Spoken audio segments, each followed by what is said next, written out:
getting real high tech here and using two devices so I can check out your comments here on my phone while we do this. Maybe if I can get my life together here. There we are.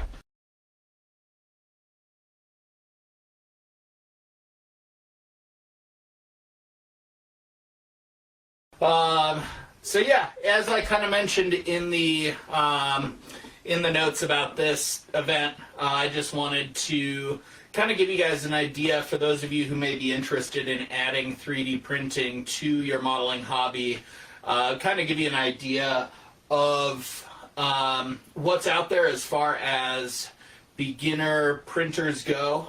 You know, this used to be a thing, even just a few years ago, this used to be a thing where it was really expensive to get into this part of the hobby.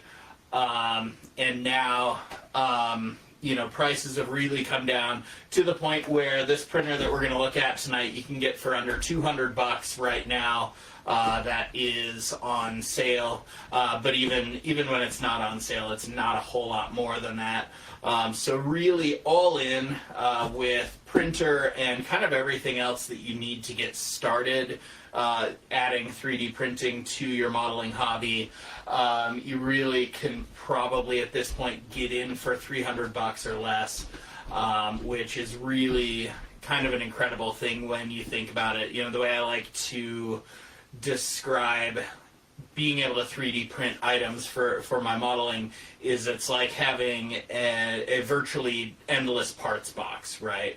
Now it helps if you have some of the CAD skills to be able to design what, you know, anything that you might need, but even without those, there are still plenty of places where you can find some really great files for your modeling hobby. I think most of you in this event are going to be model car builders. That's kind of where I have most heavily advertised this event, but we did also cross over into some of the other modeling hobbies, a couple Facebook pages that are more general, not specific just to model cars and trucks, but 3D printing for all scale model building. So we may have some armor guys, some airplane guys, you know, some military modelers, some other modelers in here as well. And a lot of this stuff is still going to be relevant to you guys as well, at least as far as the printer goes. I see Larry. What's going on, Larry? We've got Mark. Bob, I think you're saying you're sick. Either that or you're saying sick to something here, but hopefully you feel better soon, and hopefully we can at least provide some entertainment here while you're hanging out, recuperating. But yeah, so like I said, you know, this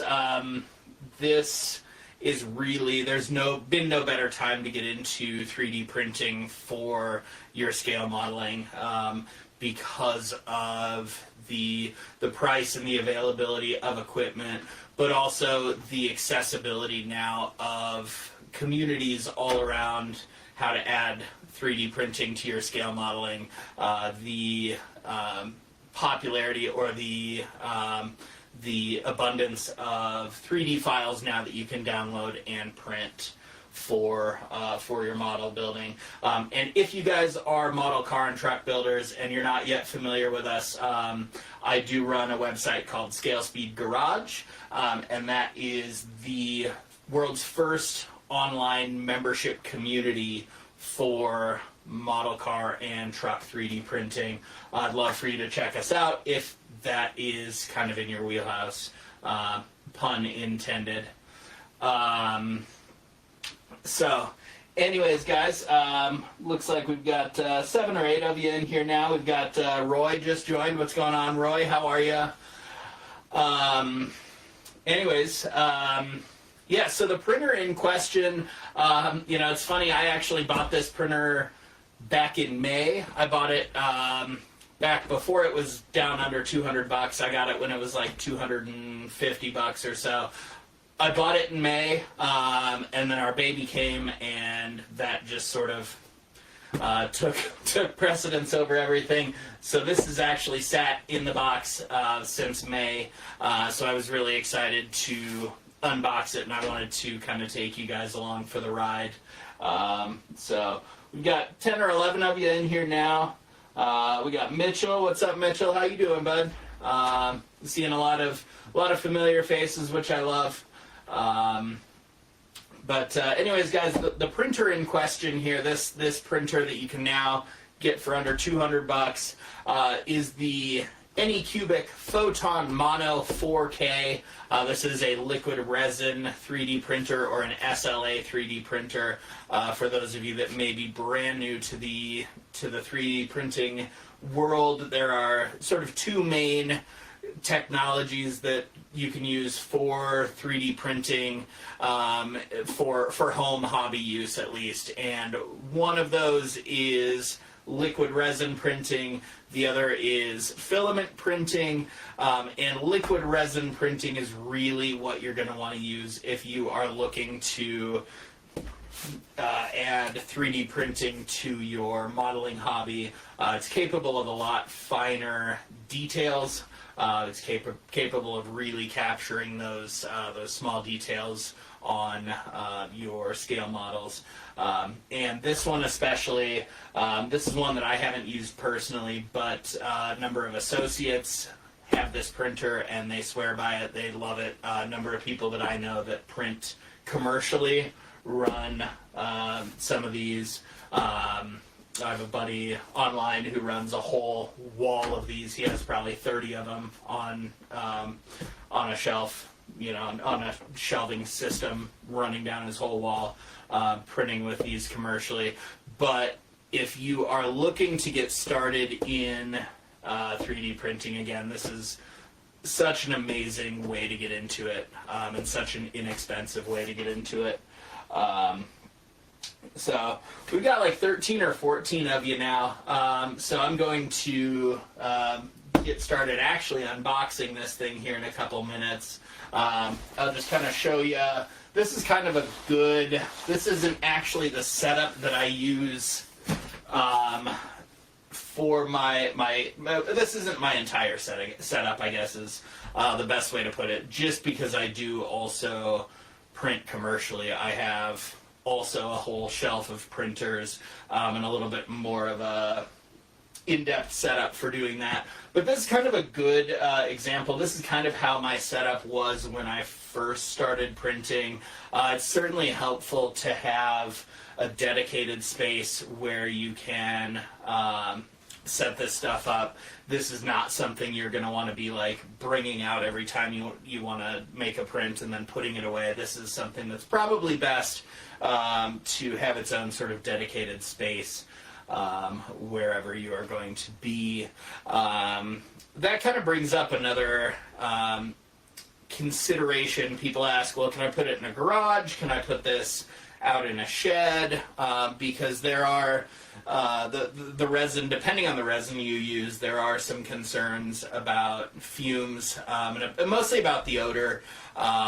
There's you see a lot of conflicting stuff about whether the fumes are actually dangerous or not. I've kind of done my own research and don't see any cause for serious concern as far as danger from the fumes go.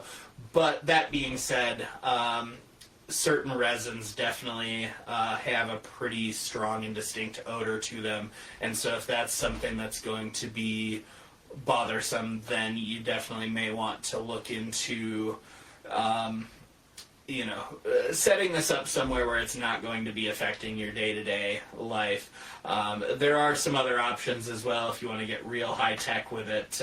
Amazon sells some kind of compact grow tents that are used for indoor growing of, tomatoes or whatever people might want to grow indoors. And those you can put your printer in, you can zip it up, you can keep it heated to the right temperature, which is another consideration, and then you can actually ventilate that outside, out a window or whatever. So there are ways to work around the fumes or the odors if that is something that's a concern to you as well. looks like we've got Dan here. I see Brian Bauer, how you doing? Randy Gaddy. So yeah, for those of you that just joined again, we're kind of just doing a little intro to resin 3D printing for scale modeling, but we are going to be taking a look at this printer. This is the Anycubic Photon Mono 4K, and so we can kind of break down that name a little bit. So two key pieces of information in the name. Mono stands for monochromatic. Older 3D printers used RGB or full color screens to display the image that's used to actually do the printing. And those older RGB or color screens had a much more limited lifespan to them, and they also didn't let as much light through, so the physical printing process took a lot longer. Pretty much every printer that you're going to buy now on the market is a mono screen, a monochromatic screen. That means the screen is just black and white. They print a lot faster, and they also have a lifespan that's like 10 times as long as the older screens. So that's kind of an important thing that you want to look for. The other part of that name, 4K, just like your television might be a 4K television, right? That just is denoting the screen resolution of the printer, and that determines how small of details you can print on the printer. And so the higher that number, generally the better, but it can be a little tricky because of screen size. And where that comes into play is 4K simply means that there's 4,000 or so actual physical pixels on that screen. And so on a smaller printer, a 4K screen is really a very high resolution. But if you take that screen size and you double it, but you still only keep 4,000 pixels on that screen, then you have roughly three quarters or a half of the physical resolution of the printer. Something to keep in mind is, again, like a 4K larger printer. So like an Elegoo Saturn has like a 9-inch screen, and it's the original Saturn, and it's a 4K screen, but it has the exact same physical resolution, the physical pixel size, as an Elegoo Mars 2 Pro, which was only a 2K screen, but it's half the size. So Bob says he's building a negative pressure enclosure to mitigate the fumes, and will vent it outside. So a lot of you guys in the modeling hobby may already have, or at least be familiar with, like an indoor spray booth, some sort of bench top, or maybe slightly larger setup that allows you to paint inside and pull the fumes out. And you can use a very similar setup for 3D printing as well. And Mitchell said, is the new 8K Elegoo worth the extra $300? Maybe. And it depends on kind of what you want to do with it. There's sort of two main sizes of 3D printers, right? There's the smaller size of printer like this, or there's the larger size of printer, and they tend to have screens that fall around the 6-inch diagonal measurement for the smaller printers, and then like a 9 to 10-inch diagonal measurement for the larger printers. The larger printers are going to be essential if you want to print full model car or truck bodies, say at 1/24th, 1/25th scale. But if you're just looking to print smaller stuff, if you're just looking to print engines and interior bits and, you know, suspension parts and wheels and tires and that sort of thing, there's no need to get a bigger printer unless you're planning on doing that on kind of a production scale. But if you're just looking for your own hobby and you don't really have any interest in printing full bodies, then I would say there's not really much need to go to a bigger printer. And so I would say, you know, the extra money that you would spend doing that, you could spend on more model kits or more resin or, you know, any number of things. So, Mitch, I hope that answers your question there. But let's go ahead and pop this guy open. I'm just as excited as you guys to see what all we have here.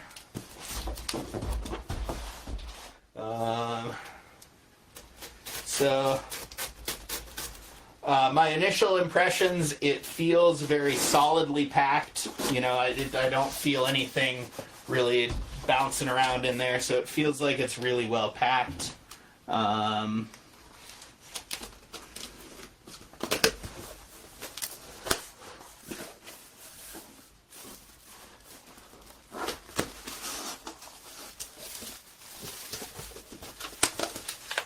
And so this is pretty common for how they ship these printers. Usually they're kind of have their own molded foam packaging that keeps them secure in there. So you'll see first thing here, we have a toolkit and a sort of quick start guide or an instruction guide. And so let's take a look at what's in this toolkit here. As I mentioned earlier, you know, this printer you can get this printer right now under $200, but with everything else you need, it probably pushes you closer to about $300 to really get started. They do give you sort of a good starting setup of tools, usually, with these printers, and so we can kind of look and see what we've got here. So first thing, this is pretty common. I think every printer that I've ever bought comes with a little stack of these. This is 5 or 6 little paper cone filters, like little paint filters, and these are great for straining your resin, which is going to be something you'll want to do anytime you have concerns that you may have had a print failure, anytime something just doesn't quite look right. It's always best practice to drain all of the resin out of your resin vat and strain it through something, just to make sure you don't have any debris or bits of resin floating around in there. So it's always nice that they send some of these. I think you'll probably find that these work fine to start with, but a longer-term solution is better. I picked up a set of these, like 3 metal mesh strainers, like kitchen strainers, in kind of a small size. They were $10 on Amazon, maybe. Picked up a set of those, and I use these extensively for stuff like this. They give you some gloves in a little package, which is also crucial. As I was mentioning, this resin, based on kind of the deep dive that I've done into like materials safety data sheets and information from OSHA and NIOSH, I don't really see a ton of concern for any serious respiratory issues. It's considered kind of a respiratory irritant, but really kind of on the order of a lot of common cleaning chemicals that you might have around the house and use around the house. But the bigger concern for this resin is that it is a pretty gnarly skin irritant, and it's something in that regard that kind of the effects compound over time, so you can actually develop a skin sensitivity to this stuff through repeated exposure.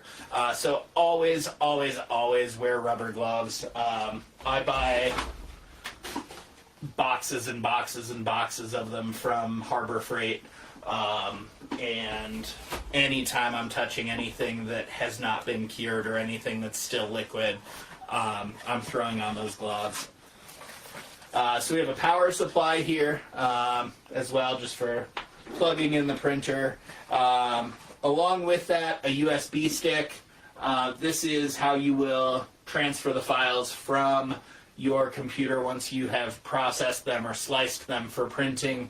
You put them on the flash drive, and then you plug them into the computer, into the printer, and the printer reads the file off of the flash drive. You just leave this plugged in while it's printing.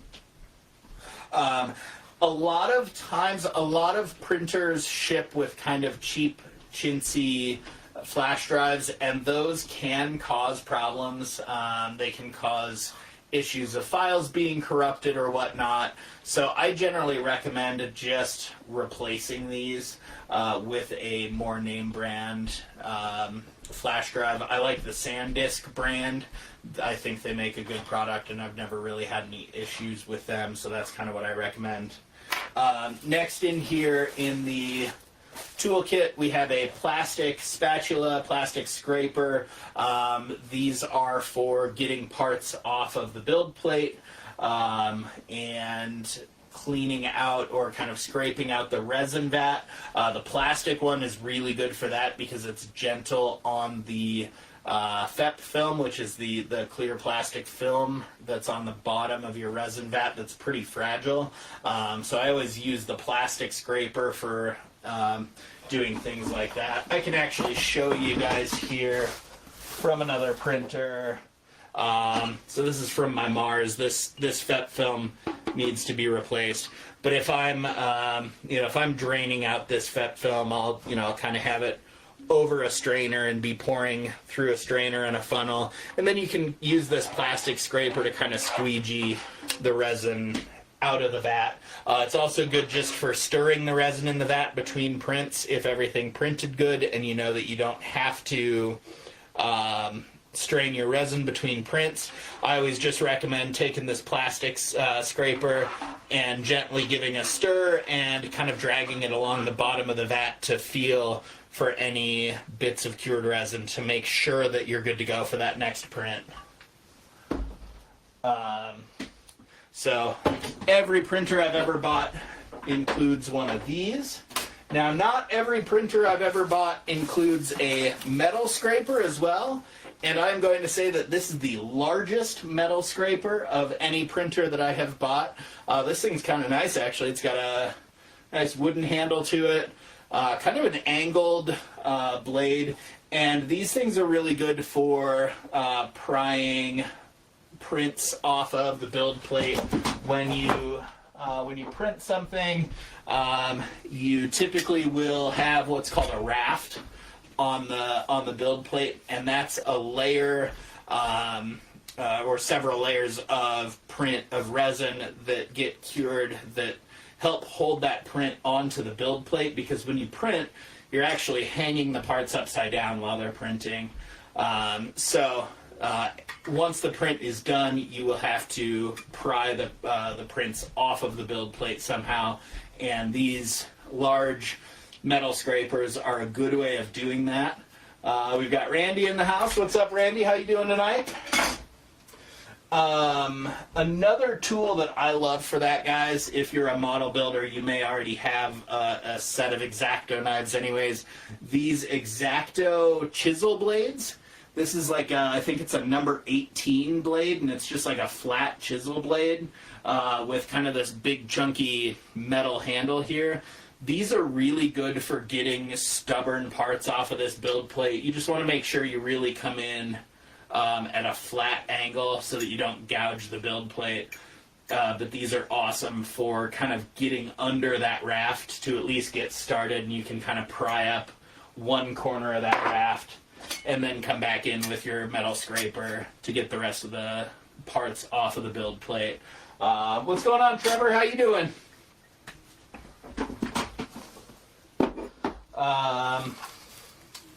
All right, so next in the little tool packet here, we have some screen protector accessories. So that tells me there's going to be a screen protector included with this printer as well. And what that does is that prevents, on the unfortunate chance that you have a leak or a rupture in that plastic film on the bottom of your resin vat, that prevents resin from seeping down past, like around the edges of your screen and down into the body of your printer, which can be a mess at very best and damaging or even destructive to the printer at worst. So using a screen protector is a great way of preventing that, and it looks like they include a screen protector here with this Anycubic Photon Mono 4K. And then this screen protector accessory, I'm just looking at the little illustrations here on the back. And it looks like it's a cleaning cloth, like some sort of microfiber cleaning cloth for getting any dust and debris off of that screen before you apply the screen protector.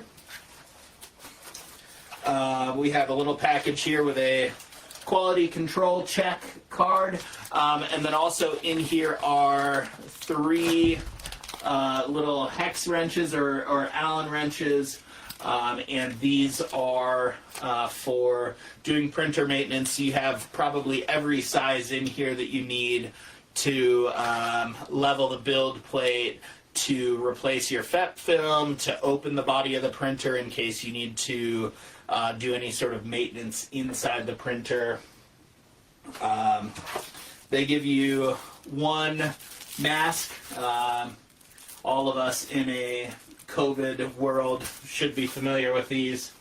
And then, oh, here we go. Here's the screen protector. So this is a screen protector that they give you with this printer. This is a replacement FEP film then, I believe. No, sorry, this is a screen protector. Oh, I get you. Okay, so this is the screen protector, and then this here is kind of a pre-die cut tape strip that runs all the way around that screen protector to provide a seal around the edge of that to further help prevent any errant resin from getting under your screen or going down into the printer. And so that rounds out the tools and accessories box. I'm going to throw everything back in there.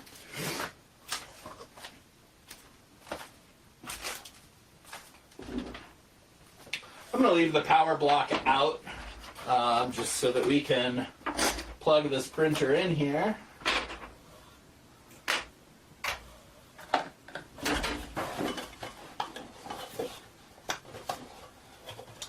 The only thing I see on this giant scraper that I'm not crazy about is it doesn't have a hole for a hook. I can't hang it on my pegboard easily. I'm going to have to find a different pegboard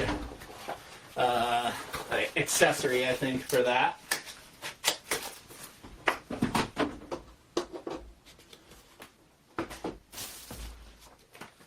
So then, quick start guide, kind of some assembly instructions here.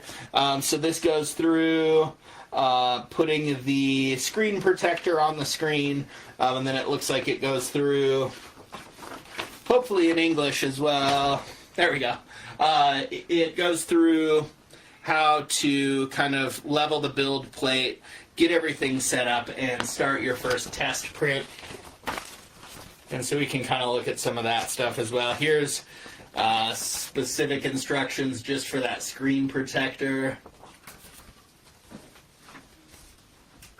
Brian, I will check my messages after the video for sure. All right, so next steps. Let's get to the printer itself. So now I'm going to have a big old chunk of foam that I'll have to throw away, but looks like it kept the printer pretty well packaged in here. The one thing I'm not crazy about a lot of these is I wish they would put them in a box where you could lift the printer out of the long side, but I feel like every printer I've ever gotten, you kind of have to slide the printer out of the box long ways. So I'm going to give myself some room to do that.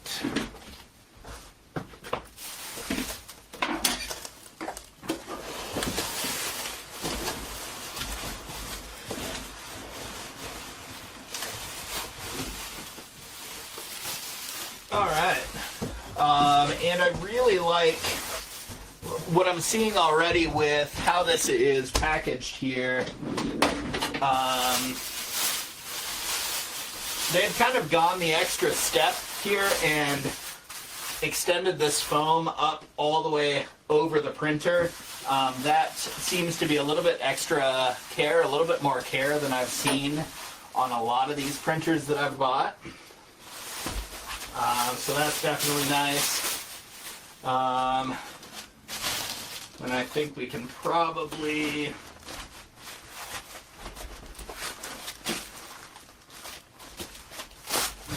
I am going to approach that like that, I believe. Like a kid on Christmas.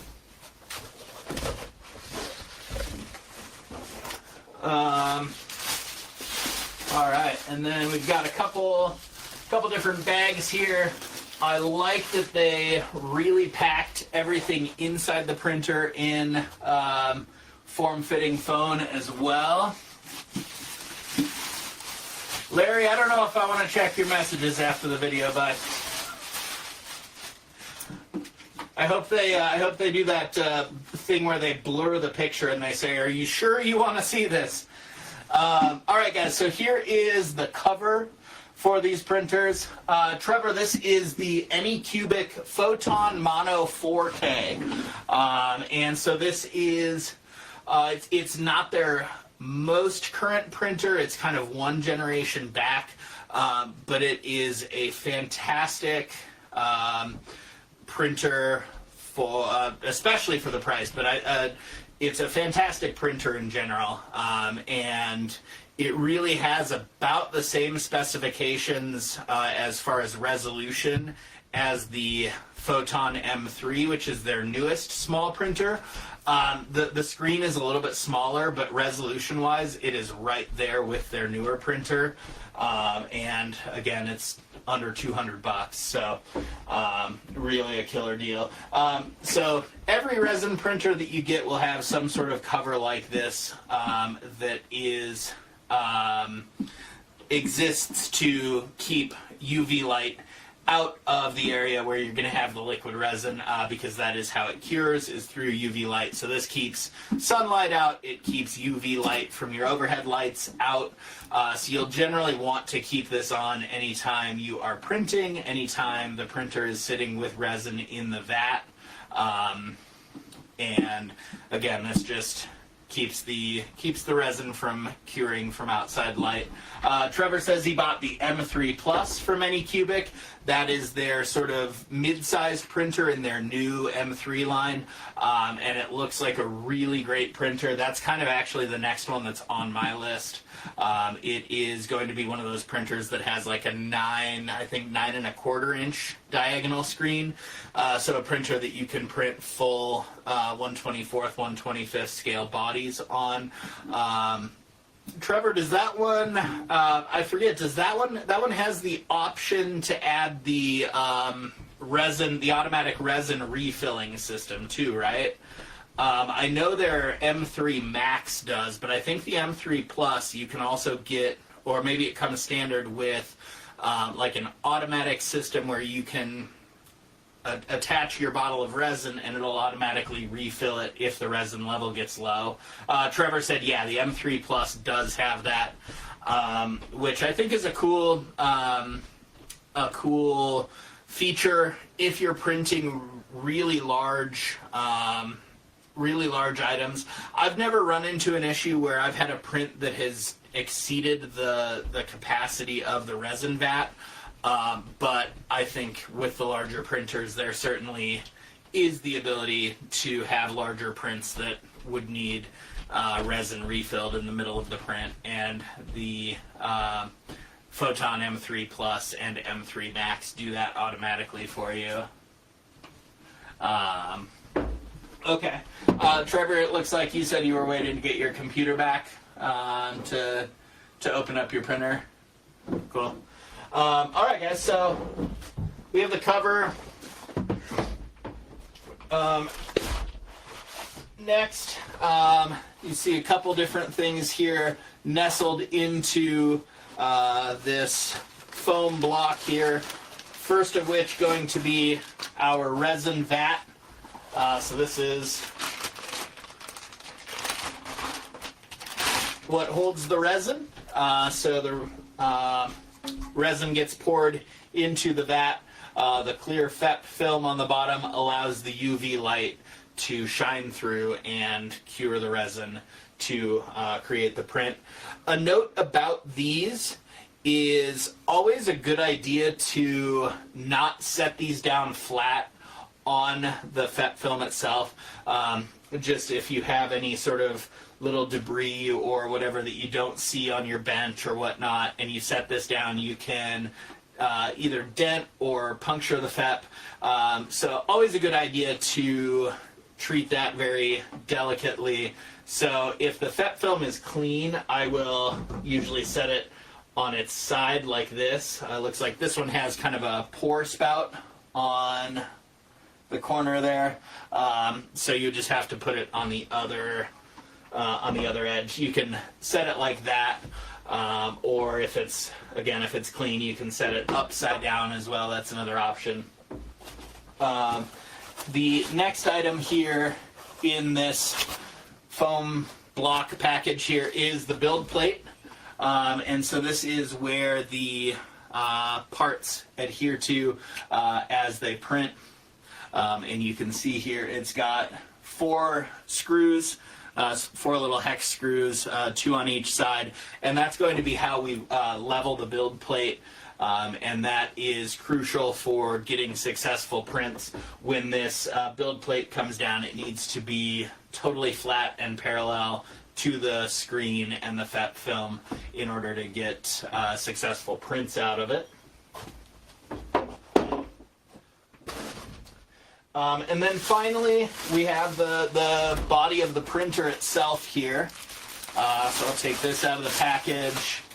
And so you can see this on the top here, that is your screen. So that's what does the printing. That's what displays the image that allows each layer to print in its correct shape. Underneath that screen, there is an array of LED lights that are UV LED lights, and again, that's how that resin cures. And so that is what actually does the printing. And then you'll see up the back here we have this sort of tower. This is called the Z-axis, and you can see a threaded rod. This is called the Z-screw or the lead screw, and this is attached to a real high precision stepper motor inside the body of the printer that can move this platform up and down, and as it builds, it pulls the build plate up away from the screen and the FEP film, and it allows more resin to flow underneath, and then it drops back down into place for the next layer and cures that next layer. And then on the front here you'll see that is the touch screen. That is how you control how you start prints, how you access the system tools, and that sort of thing. My overall impressions here, I think this printer came very nicely packed, kind of as you all saw. I think it really was guarded against any shipping damage. The printer does have a plastic case, so you're going to want to make sure to keep any resin drips that may happen off of it. It's really a good idea to wipe those up as quickly as possible, especially on the plastic.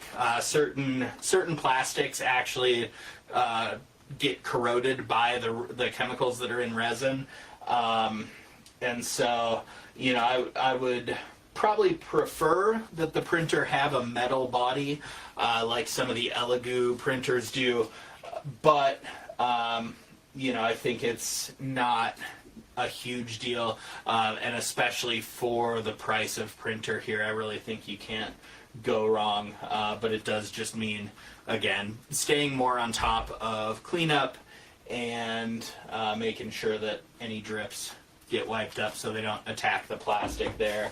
And kind of speaking of, you might be saying like, well, how are we using plastic scrapers? And there's certain types of plastic that are just fine with the resin, and this sort of, I think it's like a polypropylene type plastic, is resistant to resin, so these scrapers are just fine. It's a good lead into Trevor's question. Did I get the wash and cure station? Also, I did pick up a wash and cure station. I found a great deal also a number of months ago on an Elegoo setup that will work with my Mars 2 Pro and my Saturn, and hopefully should work with this one as well. I actually still haven't even unboxed that one yet. I bought that before the baby came and just kind of set it on a shelf and haven't gotten to it yet.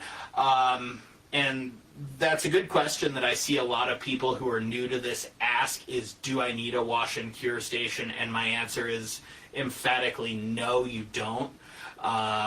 I can't really speak yet to whether it's a game changer or not, because like I said, I haven't even unboxed mine. But I can tell you I've printed and sold thousands of model car parts, cleaning them in alcohol baths in plastic coffee cans like this. This is another type of plastic that is resistant to the resin. It's got a lid, it's got a handle, and these things work great. So if you want to get a printer but you don't want to like go spend a bunch of money on a wash and cure station and everything else, drink some coffee, save some coffee cans, and use these for cleaning your parts.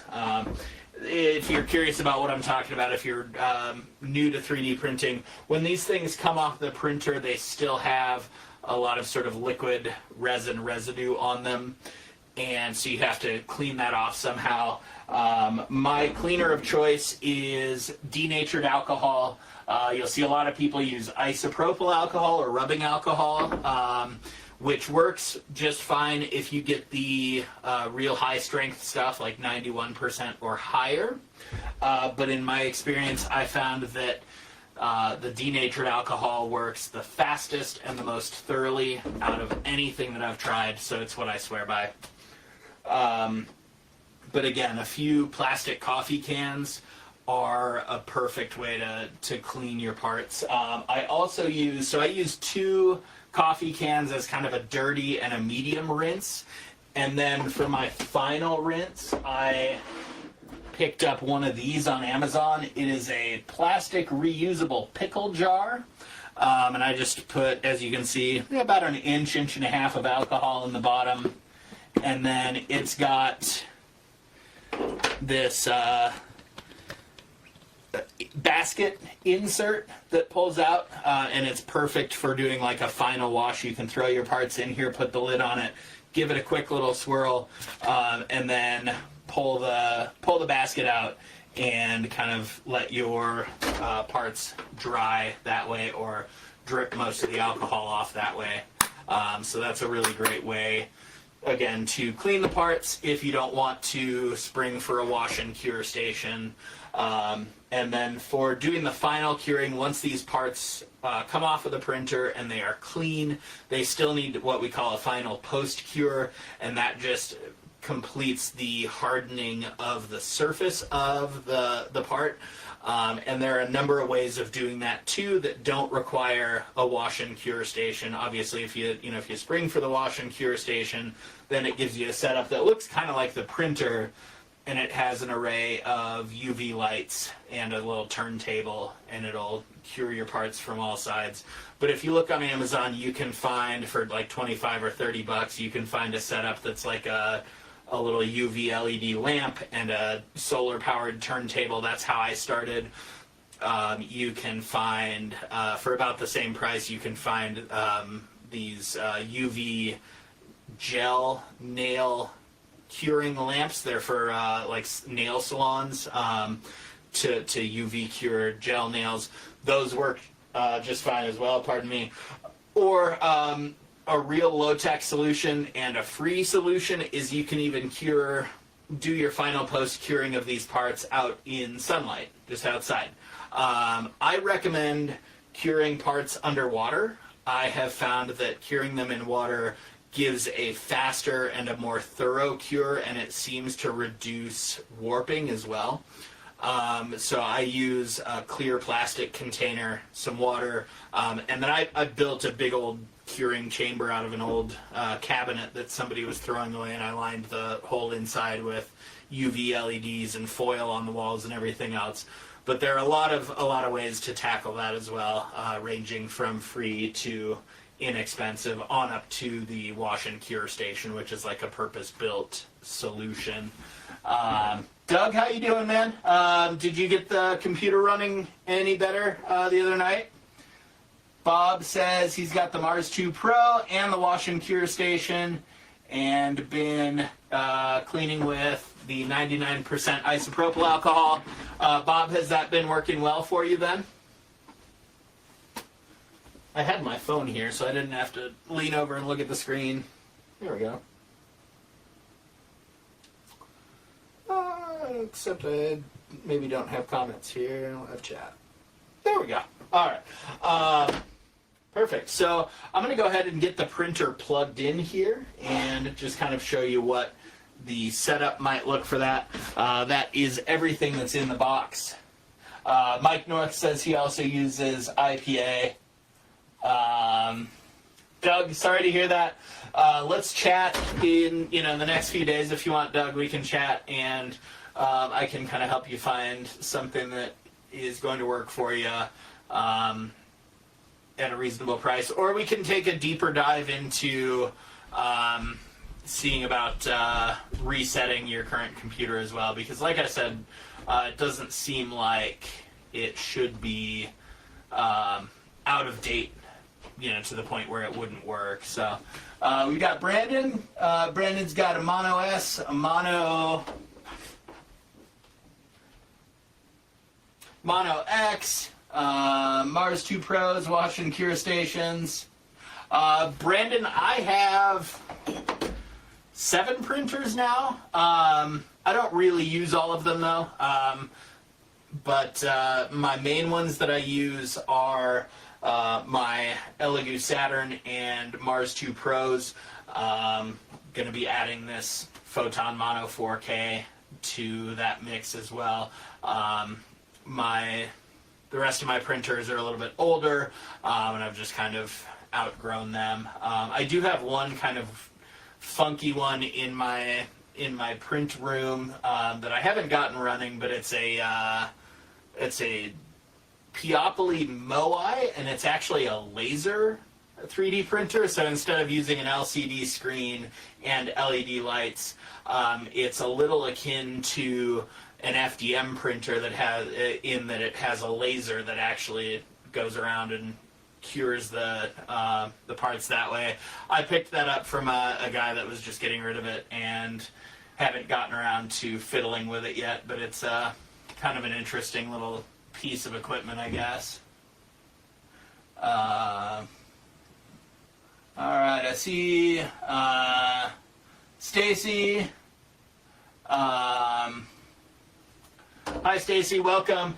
We just kind of got the Anycubic Photon Mono 4K unboxed, and so we're going to kind of set it up now.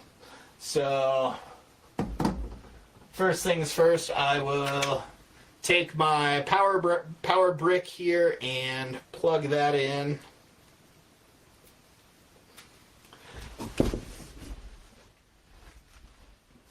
Man, I like these. If you guys are looking for, if you decide to get into 3D printing, or if you already have, but you're looking for a good setup for where to put your printer, these Harbor Freight workbenches are pretty sweet. This one's been plenty durable, and it's got a plug on the side of it, so you can just plug stuff right into the side of the workbench. It's got a light, it's got a pegboard, kind of everything you need. So this just plugs in the back here, and then the resin vat here will go on the screen, but I'm going to turn this thing on first, and you see that's going to power up. I want to lift the Z mechanism out of the way. Then I can pull this. It ships with kind of a little protector over the screen I can pull that out of the way. So once this pops up, you can see now the touch screen is powered up here. So I'm going to go to Tools, Move Z, and this is going to allow me to manually move this build platform up and down. I'm going to select 10 millimeters, and I'm going to move that. I'm going to hit the up button a few times here. And you'll see that raises out of the way there. Maybe you can see it. Yeah, there we go. So that'll get out of the way. And then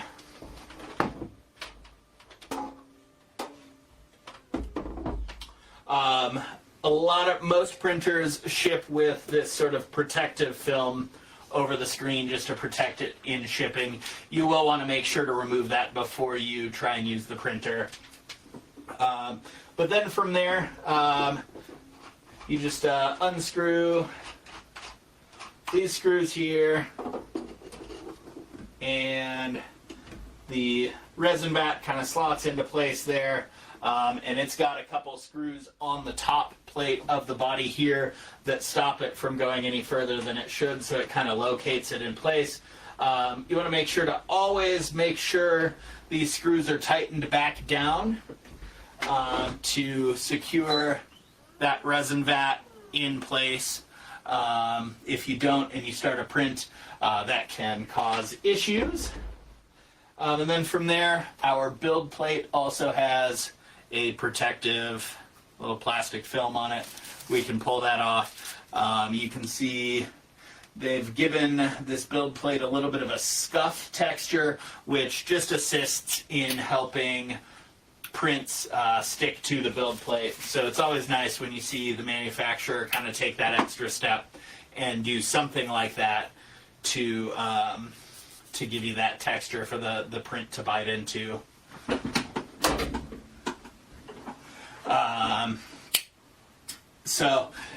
Anyways, then guys, the build plate on this one just slots over the top of this Z mechanism, and then has a screw that tightens it into place like such.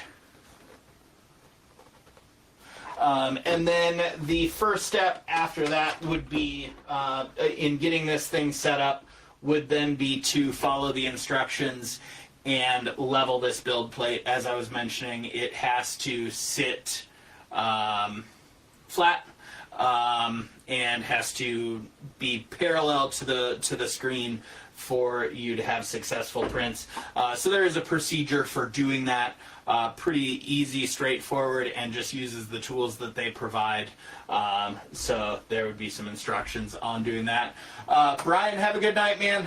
Sorry you're not feeling well, but I'll chat with you here a little bit later on. I'll send you a message. Hope you have a great night as well. Yeah, so that's kind of the basic setup of the printer. If this were your first printer or you're just getting it set up, you might then plug in the flash drive that they gave you. And typically on these things, there's a test print of some kind in the flash drive. And these manufacturers are pretty smart. They know that if you have a failed print, the first thing you print, you're not going to be happy with your printer. So almost always the file that they give you as kind of a test print is going to be something that is like virtually guaranteed to print successfully. So it's not uncommon, guys, especially if you're starting out. You print the test file just fine, it comes out and it's great, and you're all excited, and then you're like, okay, I'm going to go load up a bunch of files that I downloaded and go to print them, and they just all fail. So don't be discouraged if that's the case. There is some sort of fine tuning that has to go into that, and on the computer side of things as well, for figuring out a good exposure profile for the resin you're using on your specific printer and whatnot. We have a ton of information in Scale Speed Garage about that. We have an entire section of videos all about your first day with your brand new printer and how to get that set up and start printing and get everything dialed in to the point where you're getting successful prints, as well as getting all of the maximum detail, the maximum level of detail that you can out of these parts as well. I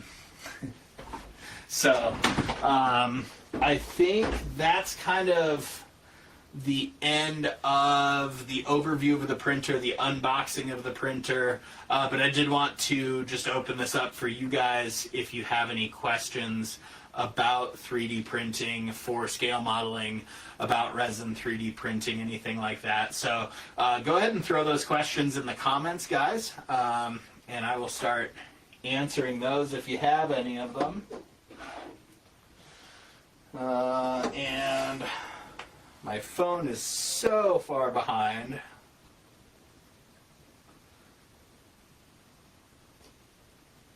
Here we go. So Trevor asks, what is a good resin to use? So far, I have had really good success with this resin. This is ABS-like resin from Elegoo. Most of the printer manufacturers also have a line of their own resins. I have found that for model car and truck building, having something that is a little less brittle than a standard resin really helps for durability. It really helps for cutting and sanding and all of these other things that we're probably going to do after we after we print the file, when we're using it in our model. And this ABS-like resin is less brittle than a standard resin, so you have less risk of breaking it when you're pulling it off of the supports, when you're cleaning up support marks, when you're doing any sort of cleanup or any other customization to it as you're building your model. If you want to take it a step further, we actually add 1 to 2 additives to this resin here to further give it more durability and a little bit more flexibility and take away some of that brittleness. We have a video on the website about that, about blending that resin.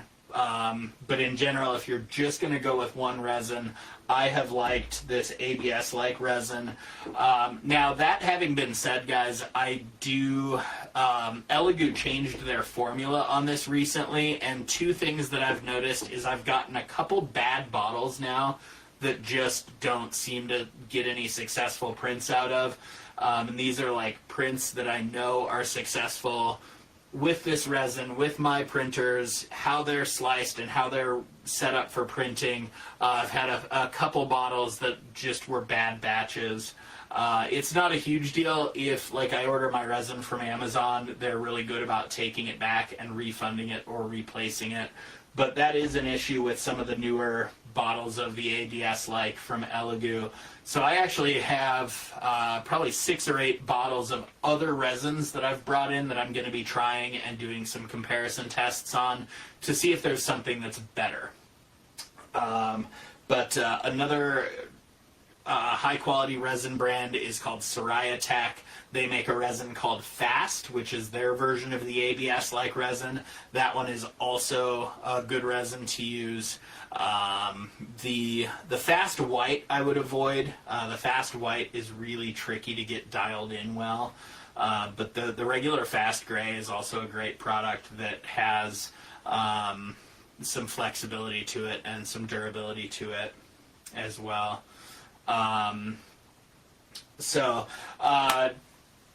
Mike Blott, what's going on, buddy? How are you? I didn't see you sneak in here. Mike asks, what is the best place for files? And I am going to be super 100% biased and tell you that Scale Speed Garage is absolutely the best place for model car and truck files. We operate on a subscription membership type plan. Every month you get 50 or more of the most detailed, the most accurate files on the marketplace. So I'm super biased. But That being said, there are other places to buy or download files.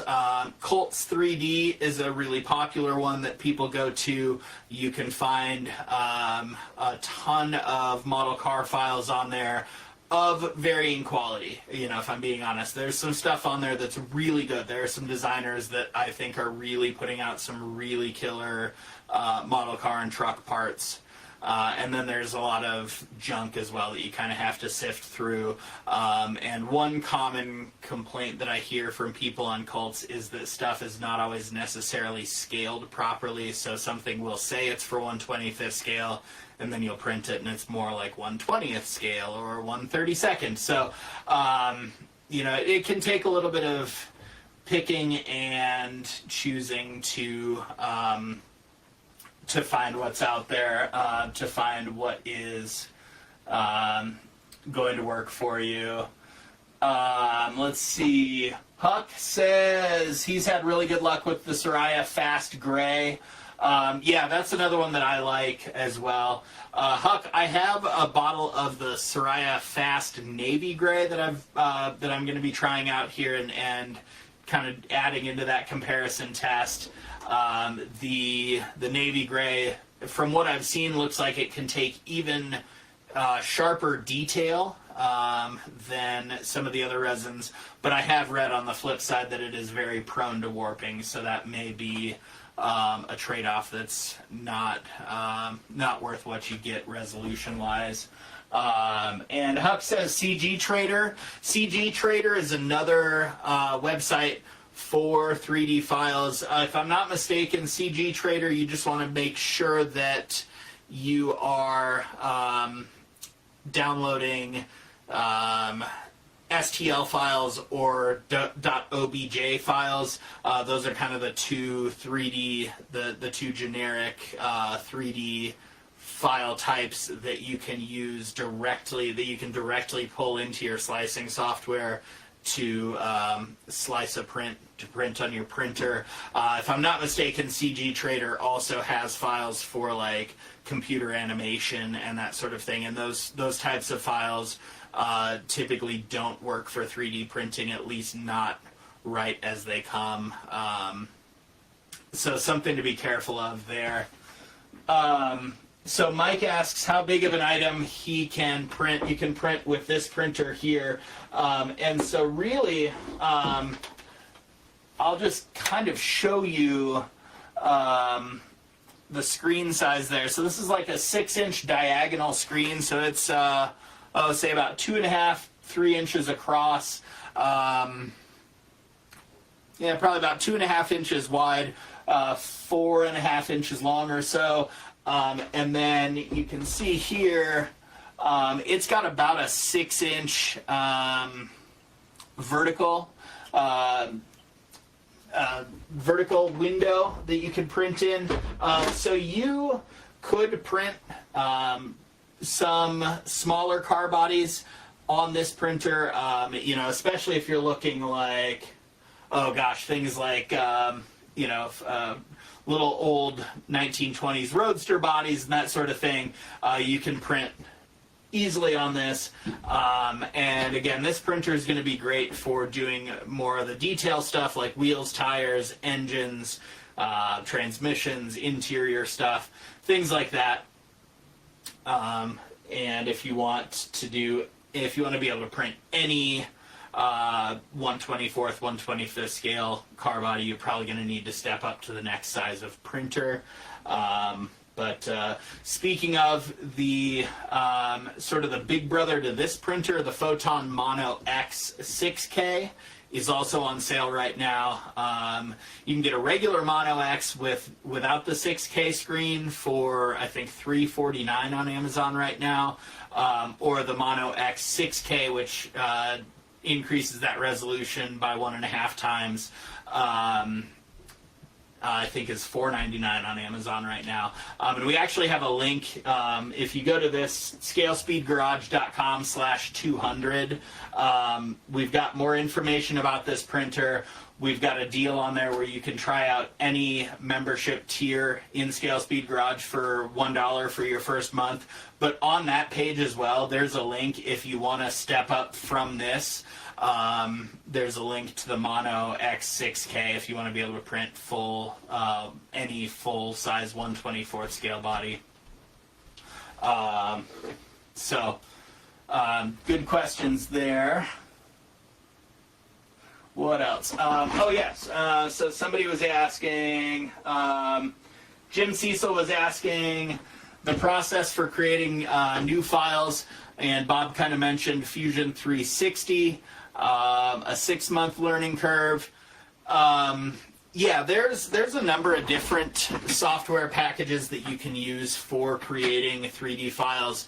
On the very beginner end, there's a product called Tinkercad, which is really geared towards people who are brand new to 3D CAD design. That is a free program and very easy to learn. Probably has some limitations that if you wanted to get serious about this, you would probably hit those limitations pretty quickly. But it's a great place to kind of jump in and kind of get the lay of the land as far as 3D design goes. Bob mentions Fusion 360. That's what we use here for our business and for our design work. It's by the same company that makes AutoCAD, if you've heard of that software. Fusion 360 is kind of a full design and manufacture suite of software. So at its core, it has a 3D CAD component to it. It has a machining component, so you could design something in there and then send it off to the machining side of things and actually get it set up for like milling or lathe operations on a CNC machine. It also has a drawing environment where you can create blueprints of things. It has a rendering environment where you can kind of create these photorealistic views of your design. It's got animation. It's got kind of a whole broad range of tools, but at its core, the 3D design portion of it is very powerful, very robust, and it's something that I've been doing this 3D design and CAD is my background. I've been doing this for 20 years, but I still I still find new tricks and new things that I can do in Fusion, so it has plenty of capability for sure. But again, it does have a little bit more of a learning curve. Something that we're working on adding, we're kind of in the planning stages of, we are actually working on adding a section to Scale Speed Garage called Scale Speed Academy, where we will be offering courses on how to do your own 3D design in case you want to move past just being able to print what you download and being able to create your own custom parts. We will be offering courses on that hopefully sooner rather than later. And I think right now the way that's looking is we will have a pilot course that will be sort of a live in-person online course where you'll actually meet on Zoom with the instructor, and it'll be maybe one night a week for a couple hours or something, and you guys will work through stuff together on Zoom live, and then we will kind of take that and distill it down into some pre-packaged courses then that you can buy for like $8, $10, $15, something like that walk you through a big chunk of here's how to design this kind of part, or here's how to do this in Fusion, or what have you. So definitely keep your ears peeled for that one. What else do we got? What other questions? This is a great question. Jim asks if he needs one of the CAD programs just to resize a file that he downloads, and the answer to that is no. So the slicing software that you will use to take that 3D file and get it ready for printing, those have, regardless of which slicing software you choose, they all have a scaling function in them that allows you to scale your digital file, your 3D file, up or down as need be. Most of them also have the ability to scale it in the same ratio, right? So like I could, if I had a model of this bottle and I just needed it twice the size, I could just increase the whole thing by 200% or by 2x to double the size of the whole thing. But most of them also have the ability where if I just wanted this the same diameter but twice as tall, I could tell it, don't scale the whole part, just scale it in this one direction. So there's a lot of kind of tricks that you can do in the slicer to customize a part for your needs. A lot of them as well, especially Cheetahbox and Lychee, which are the two main slicing softwares for the resin printers. They both allow you to either scale based on a percentage or a scaling factor, or by the actual size, right? So if I pulled this 3D file of this bottle into Cheetahbox, it would tell me it is, 54 millimeters in diameter and 128 millimeters high, etc. And then I could say, well, I need it 54 millimeters in diameter and 200 millimeters high, 200 millimeters tall, and it would do that as well. So kind of two different ways to go about the same thing. And we do have some information on that as well. We have videos on that in the members area for Scale Speed Garage as well. So information on how to use the slicer, all of those different functions that are in the slicer. We have information on how to set up your resin settings in the slicer to get successful prints and to get the maximum amount of detail out of your prints. We have videos on things like doing the rescaling, which is also great if you download a file for, say, a 1/16th scale model, but you want to use it on your 1/25th scale. We have a tools and calculators section there in Scale Speed Garage, where you just go in and you just go to the scaling calculator and you say, the file I have is in 1/16th scale, I need it in 1/25th scale. And the calculator says, okay, scale it by this percentage or this scaling factor. So really a lot of little tools and things to make your life easier and take all of the math out of it and take all the guesswork out of it for you. But you'll see that a lot. Like you'd probably use that a lot for wheels and tires, especially is where I see it in model car and truck building. If I have a rubber or a vinyl kit tire that I want a wheel for, I can I can grab my calipers and I can measure the inside opening of that tire, and then I can scale the wheel that I have up or down to fit that tire opening. So that would be kind of a real world example of that.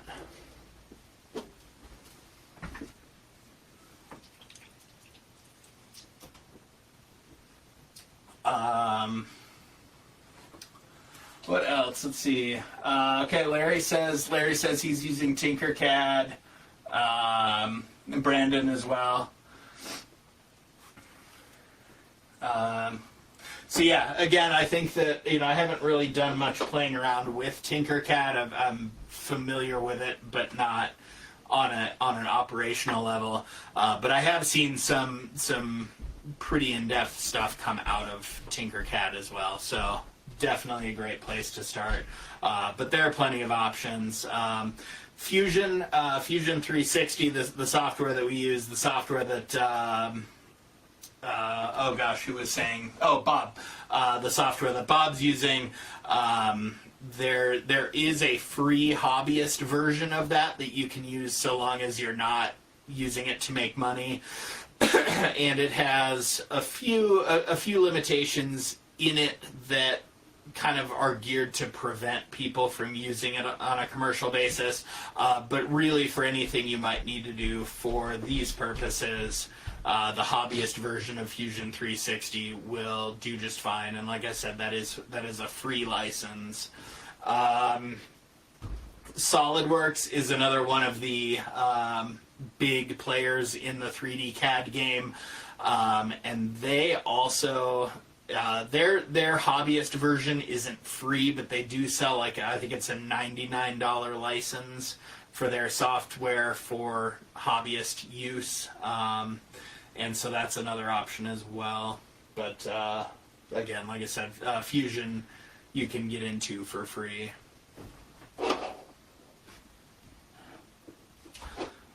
What else, guys? Any other questions that you guys have about 3D printing or the CAD side of things?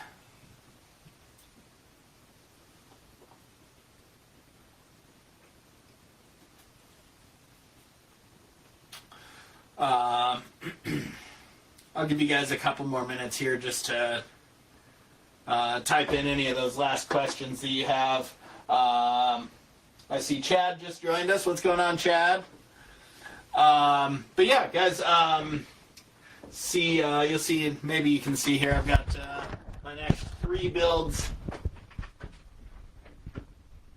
up on top of my bench here, and that is because the last couple months in Scale Speed Garage we have been in full-on hot rod mode, so that's the other component of Scale Speed Garage, and kind of the main component of Scale Speed Garage for a lot of people are the file downloads. So every month we release a file pack of files that we've designed in-house, and like I was saying, we take great strides to make sure that these are the most accurate and the most detailed model car and truck files on the market.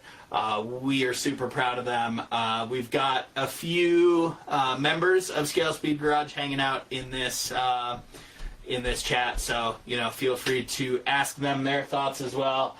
Mike North, Trevor Gill, Larry Gill, sorry, Trevor Osman. But yeah, like I said, the last couple months file packs have been all hot rod and rat rod related. We, at the beginning of this month launched a hot rod, rat rod build-off competition for members. Since we're coming up around the holidays and everything, we're given a 3-month timeline on that. So January 4th is when the cutoff for entries for that will be.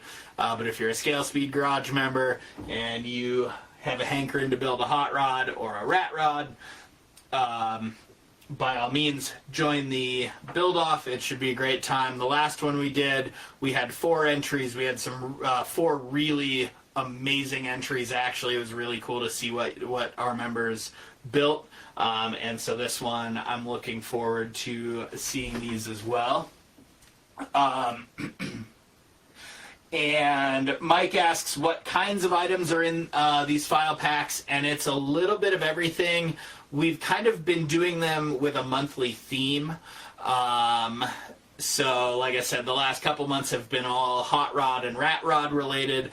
So in those, and I can show you guys here some of the stuff. So the file pack, the hot rod file packs were kind of largely based around the Ford flathead motor, the classic hot rod motor.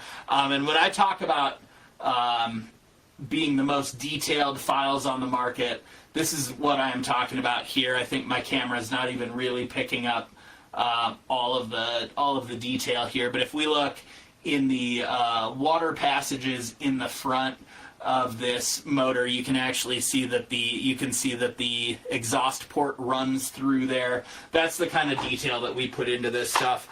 So the hot rod file packs have had a stock version of the Ford Flathead, as well as a bunch of speed parts for the Ford Flathead, some different intakes, different cylinder heads, exhausts, things like that. We had bomber seats. We had artillery wheels and salt flat style wheels.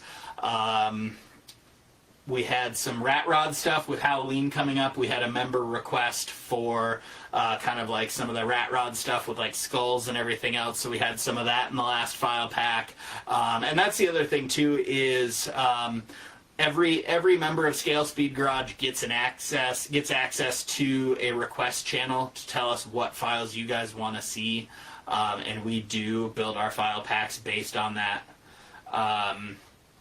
So that's been a really fun one, and I'm super excited. Like I said, I've just like gone off the deep end into hot rod mode, so I'm literally building 4 hot rods in the next few months, not to compete, just because I looked at my hot rods in my stash and came up with 4 ideas and couldn't pick between them. So I'm going to be busy building. But let's see, we've got Jim asks if he uses a scale speed file, is he allowed to sell the printed part? And the answer to that is no. So these files are for personal, non-commercial use only. And the reason being, we actually operate our sister company, Bolide Plastic Motorworks, for the guys that don't want to get into printing. They just want to buy the parts already printed. And so to kind of protect both sides of our business, our files are just for personal, non-commercial use. And there is a membership agreement that you sign when you join, or that you digitally sign, I guess, when you join, that kind of stipulates all of that.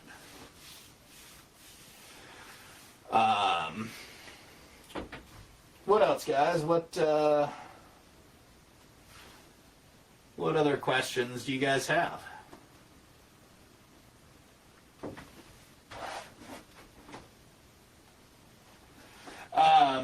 So I've got the other thing too. I mentioned I'm going to be doing. I'll be doing some tests with this, so I can kind of give like a long-term review of using this printer, and then all of the different resins that I have that I'm going to be doing comparison tests of. We are on YouTube, and that's a great way to kind of catch up on some of this stuff. I haven't been the best at keeping it up to date, but I'm trying to go back in and update our YouTube with video walkthroughs of our various file packs.